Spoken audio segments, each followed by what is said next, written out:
Good evening. Thank you for joining us tonight for the Voices of the Western Slope programming that is sponsored by the Grand Mesa Arts and Events Center and the Delta County Libraries. Tonight you're going to see Flocks and Rocks, a presentation by Dr. David Null. We actually had this scheduled as a live event last March, but we all know what happened to everything last March. So we wanted to be sure before the cranes come back you got to see it again. And we did it as a virtual event so everyone can see it. We hope you enjoyed tonight's show.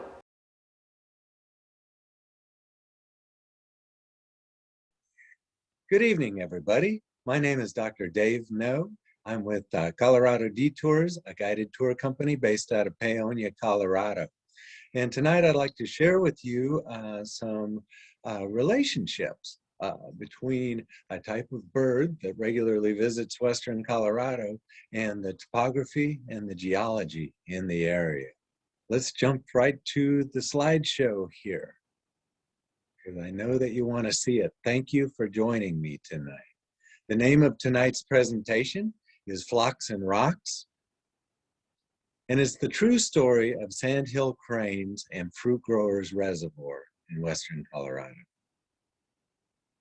First, I'd like to acknowledge the Colorado Geological Survey. I worked for the CGS for years and mapped a lot of areas of Western Colorado for the geology. This has given me the background to give tonight's talk. I'd also like to thank my sponsors, the Grand Mesa Arts and Events Center in Cedar Edge and the Delta County Libraries. Two really great organizations, and I've done talks for them before. I always enjoy it. If you're members of those, I certainly thank you for your support. If you're not members, I suggest that you look into them, and we thank you for your support of these organizations. I also want to give some special thanks to Bruce Ackerman and Judith Lopez. Both of them are members of the Black Canyon Audubon Society, and they fixed me up with some really nice crane photos that were taken out in this area. So first, let's just start out. It is such a pleasure to be out in the wilds, or out on a farm, or anywhere outdoors, and hear the sandhill cranes coming in. And you may hear them before you even see them. Sometimes they're so far up in the sky that you can't even see the bodies flying around, but you can hear them. The sound travels for miles. Up close, they're magnificent birds. They're big. And it's just fun to see them in the fields as they turn around and they show you all the different views and make all their sounds. It's really an experience to watch these birds. And you don't have to look too far to see their evidence in Western Colorado. They're the kind of moniker of the town of Orchard City. And if you take a look at the signs for Orchard City, you see that there's a sandhill crane right there, along with some apples and some water. So tonight we're going to look at two interrelated questions. One is, why is Fruit Growers Reservoir here in the first place? And then why are the cranes here as well? And why did they go to Fruit Growers Reservoir? So first, let's take a look at Fruit Growers Reservoir. I just call it an odd little reservoir tucked in a valley in Western Colorado. And here's what we've got. This is the location map showing all of Colorado with Denver near the center of it. Out near the west is Grand Junction, and near Grand Junction is Grand Mesa. That's that feature that we're pointing to. Zooming in a little closer, Grand Mesa is elevated to nearly 12,000 feet above sea level, and on its southern flank is Cedar Edge, and just south of Cedar Edge, right there, is Fruit Growers Reservoir between Cedar Edge and Delta, Colorado. Here's a picture of it using Google Maps, Fruit Growers Reservoir, and it's in an area called Hart's Basin. And what I want to show you is it's separated. Hart's Basin is an isolated kind of dead-end basin The Surface Creek Valley is to the west of it, on the left there, and then on the right is the valley of Current Creek. Those are creeks that flow down from Grand Mesa, and the water bypasses Hart's Basin. Now, why do we have a reservoir there in the first place? Well, it doesn't generate its own water. We have to bring water in from Grand Mesa. And so one of the places is from Current Creek, and it comes via the Dry Creek Transfer Ditch into the valley. Now, the other place it comes from is the Alfalfa Ditch, and the Alfalfa Ditch comes from Surface Creek, right below Cedar Edge, Colorado, and it's brought through a gap in the hills and then down into this dead-end basin called Hart's Basin. There is a dam at the lower end of the reservoir, and that's what allows the reservoir to fill up as much as it does. So Fruit Growers Reservoir, there's a picture of it from the dam, and a couple of factoids for you. It was built in the very last of the 19th century, rebuilt in 1939, and we'll talk to you a little while later about why it had to be rebuilt. It's about 2 miles long when the reservoir is filled, and about 3/4 of a mile wide. It stores just a little over 4,500 acre-feet of water. Its elevation is just a little more than a mile high, and it's 476 acres in size. Downstream, this reservoir was built to irrigate farmlands near the Gunnison River, and it irrigates nearly 3,000 acres of land. The geology of Hart's Basin is quite interesting as well. This is from a map that I created of the Orchard City area, and Hart's Basin is right in the middle of it. I'm going to point at it with my pointer right there so you can see where Fruit Growers Reservoir is. And a lot of the area around here is what we call the adobes. It's the Mancos Shale, which is a Cretaceous age formation. It used to be the bottom of a shallow sea, and it was created from mud. And so mud turned into rockish shale. There's a lot of Mancos Shale out beyond, and we call it the adobes around here. Hart's Basin is also filled with Mancos Shale. There isn't any gravel in the bottom of the basin. So it's a shale-filled basin. And to the side, it's flanked.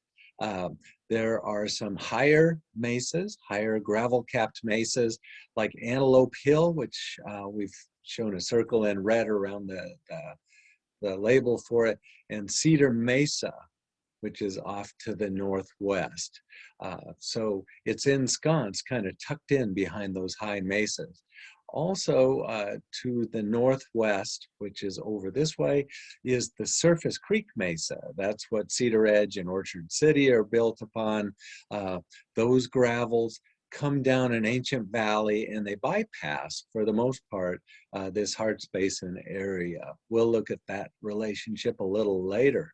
But what we have is a shale-filled valley surrounded by gravel-capped mesas and gravel-capped surfaces. And so we talked about the adobes in the Mancos Shale. Here's a picture of them. And one thing that you can see here is there's not a lot of vegetation in this. It is a badlands area created of shale. There's not naturally very much water in it if we're away from the streams coming from Grand Mesa. Now, when we contrast that with the picture of the reservoir, you can see a big difference. And so what we've been able to do here is change the ecosystem just by bringing the water into the reservoir. And so the difference between Fruit Growers Reservoir and the surrounding area is that all of a sudden we've got an abundant water source for at least part of the year, and you can see how green and lush that area is around the lake. Let's look at cranes for a little bit. We're going to go a different direction now and look at how old are cranes anyway. This would be called paleontology when we go older than history. And so one of the best pieces of crane information in the whole North American continent comes from Nebraska. and it's at a place called Ashfall Fossil Beds. It's a state park, and it's got some great fossils up there. And those fossils were formed about 12.5 million years ago when volcanoes went off, just like in this picture, and created a cloud of ash that killed a lot of animals, and those became fossils. And cranes are part of those. Here's a couple of pictures of fossils that were found at the ash beds. And these are both cranes in various positions. They were living animals, and then they got buried in the volcanic ash and died. And what the researchers at University of Nebraska at Lincoln have discovered is that this is a crowned crane. Now, mostly those are found in Africa these days, but it's a close relative to the Sandhill cranes. And they've created this nice diorama here of what it might have looked like just about the time that the ashfall came and killed all these different animals, rhinoceroses, horses, camels, all sorts of different things, dinotheriums, all these wild animals running around. But you can see in their diorama from the State Museum, there are the cranes in the background. So they recognize that the cranes were part of the ecosystem in Nebraska at that time, 12.5 million years ago. And before that, here's a modern crane here with its young, which are called calves. And they look downright prehistoric in a way, and they make all these kind of prehistoric sounds. Some of the research that goes back has linked them to this critter right here called Ergolornis. And this was something that existed about 35 to 40 million years ago in Eurasia. So they feel like cranes arose in the Eurasian continent and then spread throughout the world. Now look at the wings on that. It's a flightless bird, and you know, kind of like an ostrich and things like that. But it is related to limpets, cranes. There's kind of a common ancestry that this Ergolornis sprung out different species from. And these days, it's kind of interesting. I've found that people who study dinosaurs are recognizing more and more that there's a strong link between birds of today and the dinosaurs of yesteryear. They're starting to think that a lot of the dinosaurs actually had feathers. Some of them had wings, they had plumage, they had displays like the modern birds would. And there's a whole bunch of interesting books like this one that are out there now, A Field Guide to Mesozoic Birds and Other Winged Dinosaurs. Notice that they call the birds and the dinosaurs the same, which is probably the truth. So there's some really exciting research going on now. Probably someday there will be some research into Ergolornis that takes it into even older and older types of dinosaurs. Very exciting. Now, notable crane fossils. Let's take a look at this. We just talked about the Ergolornis. The oldest crane fossils recognized in the world are from Eurasia, and they date back to the late Eocene, which is about 40 to 35 million years ago. In North America, we just showed you the Ashfall fossil beds, Miocene age 12 million years ago. And then the oldest for sure sandhill crane fossil that's been identified is in Florida. This is from the Pleistocene period, 2.5 million years ago. Now, what was going on in Western Colorado at that time? At the time of the oldest crane fossils, that was the time that the West Elk Mountains and the San Juan Mountains were being formed from volcanoes and laccoliths about 35 million years ago. That's pretty old, and Colorado was just forming in Western Colorado at that time. Now, when the ashfall fossil beds were being formed during the Miocene, that is just about the time that Grand Mesa was first being formed by basalt flows. Grand Mesa was a valley at that time. The flows spread over the top of it, and now it's the highest point on the landscape because of erosion that's taken place in the last 10 million years.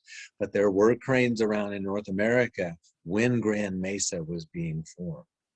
And then the oldest for sure Sandhill crane fossils, at about that time, the landscape was still higher than it was today, and it was at the level of today's Oak Mesa, which is to the east of Cedar Edge, but is quite high above the valley.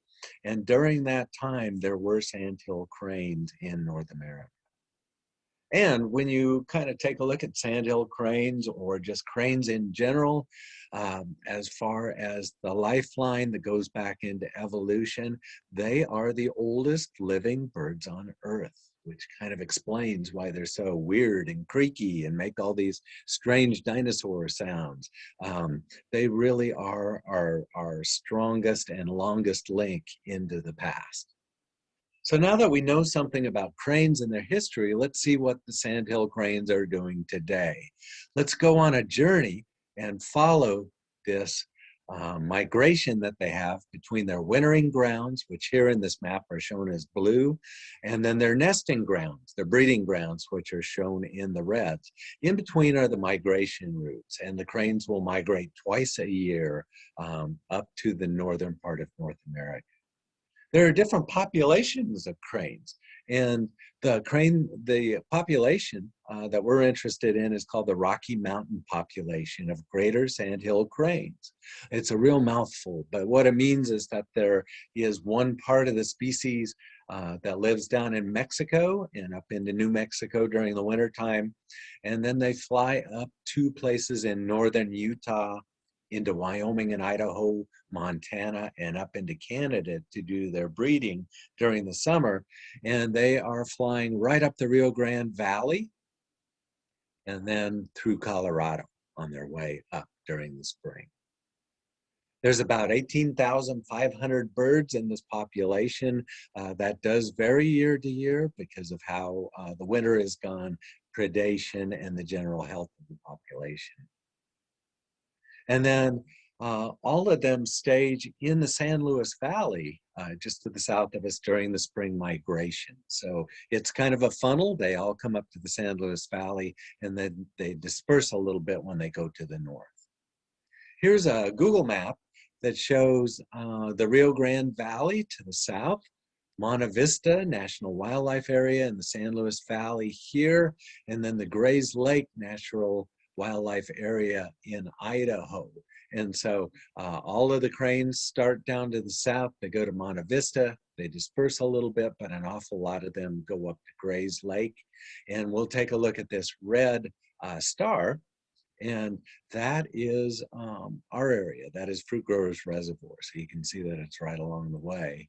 And there goes the main flyway up toward Grays Lake. Let's look at it a little closer. Monte Vista down here in the lower right, Grays Lake up in the top there, and Fruit Growers Reservoir conveniently located right along that flyway. Now, about 50% of the Rocky Mountain population stages at Fruit Growers Reservoir, so maybe about 9,000 birds off and on. That's a lot of birds to be coming in at one time into one little area. So it is kind of a big event as far as bird migrations go out in this part of Colorado. Here's another view of it, and what I'd like to show you is why the birds may funnel through fruit growers. I'm drawing some yellow lines here, and they go around the higher peaks in the Colorado Rockies. And you can see that there's a gap right there between Monte Vista and Fruit Growers Reservoir. Would cranes like to fly up that way? They sure would. And it's about 140 miles. So most of the cranes that stop at Fruit Growers for the night have started in Monte Vista that morning. Now, another view of it, just kind of looking at that flyway between Monte Vista and Fruit Growers Reservoir. One thing the cranes like to do is take off and then fly as high as they can and then spend the rest of the day kind of shooting in lower and lower until the end of the day. So they'll fly from Monte Vista, fly pretty high, and what they have to get over the top of here is Mesa Mountain, which is almost 13,000 feet tall. They could go around it to the right a little bit, but that would be the crane's flight for the day when they come into fruit growers. So now that they've reached Fruit Growers Reservoir, let's kind of take a look at what's going on here. Why did the cranes come here? Well, they like it. There's a lot of things that are very conducive to the cranes having a safe stop at the foot of Grand Mesa and Fruit Growers Reservoir.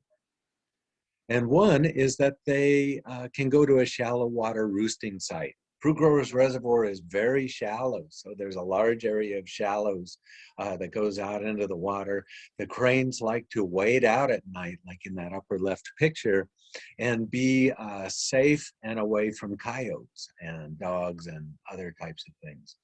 And so they love the upper reaches of Fruit Growers Reservoir because they can all go out into those shallows and wade. There's adjacent habitat and forage, and so the cranes love to go out in the fields. They'll actually fly out and feed for a little bit before they go out about their business. And there are farm fields around in that area. And then finally, it is somewhat of a wildlife area out there. There's minimal human disturbance right around that reservoir, and they like that too. So let's take another look at Fruit Growers Reservoir, and we looked before at what brings the water into the reservoir. Those two ditches right there, Alfalfa and Dry Creek Transfer, come out into the shallows there, and they create quite a great habitat for the cranes. It's a wetlands area. There are ducks and other types of things going around there, so there's a lot of wildlife that likes it. In addition, there's another source that I've found from doing my geologic mapping, and that would be from Surface Creek, not as a ditch, but as groundwater flow. And so Surface Creek area is formed of gravels, and some of those gravels come around the front of some mountains and into the Fruit Growers Reservoir area. Groundwater flowing through those gravels comes in as well. And so I'm going to mark the path of it right here, and it would come into that western edge of Fruit Growers Reservoir to create even more wetlands along that side. Again, very conducive to the birds. Now here's a geologic map that shows that. Fruit Growers Reservoir is in the center. Here's Hart's Basin with all the shale in the bottom. That doesn't bring in very much water, but here are the gravels from the Surface Creek area with Cedar Edge up at the top and Orchard City there on the left. And I'll click again, and there's the Surface Creek gravels, Manco Shale over in the Hart's Basin area. And here comes that groundwater path around to the side and through the gravels into that western side of Fruit Growers Reservoir. Then when the cranes leave, they are heading up to Idaho. That's that circle up at the top of this Google map image. And there's that star showing Fruit Growers Reservoir once more. And there aren't very many mountains to get around there. There are the Uintas up in Utah shown in the yellow there, not too much of a problem. So they have a long flyaway to go to. There are some wetlands along the Green River along the way and the Great Bear Lake. So they've got some great places to go. But the first thing that they have to do is get out of Fruit Growers Reservoir, and they have to go over the fearsome Grand Mesa. They have a really high mountain to go over right when they start out. Here's a picture of the reservoir during the spring, and you can see that this time of the year, snowstorms, all sorts of snow accumulating, clouds, storms. They've got a little bit of flying to do, a little bit of trickery to go up to the north and get on their way. Now here's another Google Map image in 3D, Fruit Growers Reservoir there on the right in Hart's Basin. And here is an outline of the top of Grand Mesa at almost 11,000 feet. And there is the top. Those are the old lava flows. So they have to fly from the reservoir and get over the top of that thing. And how do they do that? How does the land, how does the geology help them to get up in the air? And so here is where they get helped. Remember all those adobes we talked about around the outside edge of Fruit Growers Reservoir? That is a hot land with very little water. It's a great place for thermal currents to rise out of. And so I've seen the cranes flying over that way, and then they circle and they go higher and higher and higher. Finally, they get up above 12,000 feet, and they're able to continue along their way to the northwest. And there they go. They're going higher and higher in that picture, and pretty soon they'll just be specks in the sky, and arrivederci. They'll go away. New cranes will fly in the next night. And by the way, you can see that on a web page. If you go to look at the Eckert Crane Days webpage, they do a nightly count. And so you can figure out when there's a lot of cranes coming in and go out and see them take off the next morning. Now, let's take a look at an event along Fruit Growers Reservoir. I told you that it was rebuilt in 1939. And so there was a day that the reservoir drained and it all washed away. And I became aware of this when I was doing my geologic mapping, and I walked into Faye's Cafe down in Austin to eat lunch one day. And the proprietor there, Rufus Miller, he had all these pictures underneath the counter, underneath the glass, and he allowed me to take pictures of them and use them in my publication. And he told me the whole backstory of the day the dam broke at Fruit Growers Reservoir. So let's take a look at what happened. It was June 13th, 1937.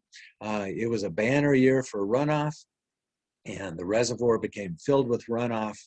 And let's see if I can go back a picture. Yeah, there's the reservoir, there's the dam. The reservoir became filled to the brim, and there was no spillway around the dam. So that water had no place to go but over the top of the dam, and it started wearing it away. They got people out. This was in 1937, and they started digging a trench on the left side of this picture to try to drain the reservoir. It didn't work, and the reservoir actually just broke through the dam, and all that water spilled out and went down the valley. And where did it go? It went down a valley called Alfalfa Run. If you look at Alfalfa Run today, the bottom of it is near the Gunnison River, and it's the little town of Austin, Colorado. That's where the wall of water from this reservoir went. What is very fortunate about this event is that the dam operators were able to get on the phone and call down ahead. So the population of Austin, all the school kids and all that kind of stuff, everybody went out of their houses and went up the hill, and then they watched the floodwater hit their town. And what happened geologically is that it carried a slurry of sand, gravel, mud, and gigantic boulders down the valley. And those washed into town and created an alluvial fan where that valley ended, and the flood flows fanned out over the floodplain of the Gunnison River. Now, those did a couple of things to the town, washing the boulders in. The boulders washed in, and they knocked a lot of the houses off their foundations and ruined several houses. And then the floodwaters dissipated fairly quickly after that, but it really changed the nature of the town. Look at all those boulders in the upper left-hand picture there. It was crazy. Now, if you want to go see evidence of it today, just go drive around the little town of Austin, and you will see that people are decorating their yard with boulders. And if you go down around the blocks by the post office there are gigantic boulders here and there scattered around town. Those are all from that 1937 event. So now that we've seen Fruit Growers Reservoir, which was built back again in 1939 and has been around since then, let's take a look a little deeper back in time. And when we look around the Gunnison Gorge today, we find evidence of the peoples that were there before. The Ute Indian tribes and their ancestors were in this area, and they created records of their being there. And so a good question is, were there cranes there at that time for them to see? We know that the Sandhill cranes have been around for about 2.5 million years in North America. What were the ancient peoples in this area seeing? And we don't have much evidence from Colorado, but all we have to do is go into Utah, and we will see that there is evidence in petroglyphs of cranes that were seen by the indigenous peoples there. This is a place called 9 Mile Wash. It's over by Price, Utah. And this is a panel of petroglyphs here. And up at the very top, there are 2 cranes depicted there. And I'm going to zoom in on that picture a little bit. Very obvious crane forms. You don't see very much in the way of wings, and you see the long legs and the long beaks. It looks like there's a duck and a snake and some other things around in there. There's also a very curious line in between the 2 cranes. It makes me wonder whether the cranes are doing the limbo with the duck going underneath the limbo stick, but we really don't know what those cranes were doing for sure, and we don't know what that line is between the cranes. A lot of mystery there. Another mysterious place is in Butler Wash, which is farther in southeast Utah. And there are a couple of panels there that show very crane-like birds. Here's one of them. This is called the Wolfman Panel, which could very well be some kind of creation story, something like that. The crane is right there, and there's a duck next to it. And the way that the rock has weathered there, we don't see the bottom, so we don't see the long legs of the crane. Close by is a place called the Big Crane Panel, and that one does show the whole crane form there with the sun-like object that's next to it. So cranes appear to be part of the creation story of the peoples that are there, and it's also part of some epic poetry in the Zuni tradition. So were there cranes there when the first peoples were around? And this gives us evidence to say that there was. These are from the basket maker era, and so that was about 1,000 to 500 years ago that these were being recorded by the peoples. But we could go back even farther to the first peopling of the area and just try to wonder what it was like out there, and if they would have seen cranes in that area. Now, about 12,000 years ago was the last big glaciation in Colorado from the ice ages. And this is a map of most of Colorado, and it shows where the glaciers were up in the high mountains of Colorado. And what I'm going to kind of highlight right here is Grand Mesa. Grand Mesa had an ice cap over the top of it, and so it was covered with ice. But even at that time that the ice cap was there, the first peopling in Colorado that we know of, at least, is recorded just to the south in our area in a place called Eagle Rock Shelter. I'm going to show you a couple of pictures of that shelter. It is at the bottom of a rock face in the Gunnison River Gorge. And so it was an overhanging shelter. There has been an archaeological dig that's been going on over there for about 12 years ago. It was started, Dr. Dudley Gardner of Western Wyoming Community College was the lead investigator, and Glade Haddon with the BLM was his partner in that. This is a picture of some of the fire pits that were shown. As they dug deeper and deeper using student help, they encountered new pieces of evidence of inhabitation, fire pits, all sorts of things like mats, yucca sandals. The second oldest shoe found in North America is coming from here, and it was found to be 13,000 years old. Although we don't see it in the petroglyphs that are in this area, it is certainly possible that the people in this area were witnessing cranes as part of their annual migration. Now, the interesting thing about the migratory cranes in western Colorado is that they don't stop at Fruit Growers Reservoir during the fall. And you might think that that's kind of odd until you consider this. Fruit Growers is made as an irrigation reservoir. And so that water is used during the summertime. If we take a look at a Google Map image, Google Earth image, excuse me, that's taken in June, you can see that the reservoir is filled all the way up the valley. That's when the cranes show up. If we take a look at an image shot in August at the end of the growing season, we take a look, this is a split picture, so really I want to focus on the upper end of the reservoir. That is a dry reservoir right there. So it affords the cranes no protection. There's no standing water, there's no frogs and things like that to eat. And so there's really no reason for the cranes to stop on their flight over Grand Mesa going to the south at that time.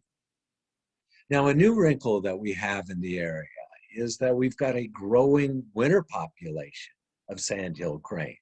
So the fun doesn't end with the spring migration that comes through with thousands and thousands of birds, but there is a population of several thousand birds, and probably from what we see, it looks like it's growing at this time. And so they will show up in about October or so, and they'll leave around April or March, just before the other cranes come in. And so it's quite possible to go into the Delta area, into the farmlands downstream from town, and just drive around and look. And those cranes are living there for several months. And they love going out in the fields and foraging during the day. They'll fly back to the river, the Gunnison River, at night. So if you want to see cranes in the winter, go there. If you want to see them in the spring, go to Fruit Growers Reservoir in around March. So in summary, what have we learned today? Well, Fruit Growers Reservoir is only there because of the works of man. It was built for water diversion, and it was built in a very odd dead-end shale valley called Hart's Basin. The shale in the valley allows the water to stay and not infiltrate into the geology below, but they have to bring water diversions from Current Creek and from the Cedar Edge area. The greater sandhill cranes stop here, about half of the Rocky Mountain population. In the spring, because of the shallow water roosting sites, some really good habitat and forage nearby, and minimal human disturbance. They don't stop here in the fall, however, because the reservoir is drained and there's really nothing to stop at. The restaurant is closed. And then finally, we should say here that we can view another population of cranes during the wintertime in the nearby Delta area. So thank you very much. If you're interested in the Colorado Geological Survey geologic maps that I took part in making in Western Colorado, here is a map showing those areas. They're quadrangle maps, just like the hiking maps. And they go from Montrose up to Delta and over into the North Fork area. And you can get these by going on the Colorado Geological Survey website. Go to their online bookstore and search for the map names, and you can find those maps. If you want a paper map, they cost about $35, or you can get free digital maps that you can download right onto your computer. And finally, I want you to remember Crane Days. Crane Days didn't occur last year because of COVID, and it's not occurring this year as well. But 2 years ago, here are some of the groups that participated in the Crane Days with Delta County Tourism and Black Canyon Audubon Society taking the lead in some events, and the Crane Days. The cranes don't care about COVID. They'll come to the reservoir anyway. But please go out and watch them and watch for Crane Days occurring in the future. With that, I want to thank you for your kind attention. I'll get out of here now. Thank you for joining me today. And just remember when you're out there, to appreciate the cranes and the geology and the works of people that are farmers that allow them to be there. Thank you very much and have a good night. Please consider making a $10 donation to cover cost of this presentation. Thank you very much for joining us. Good night.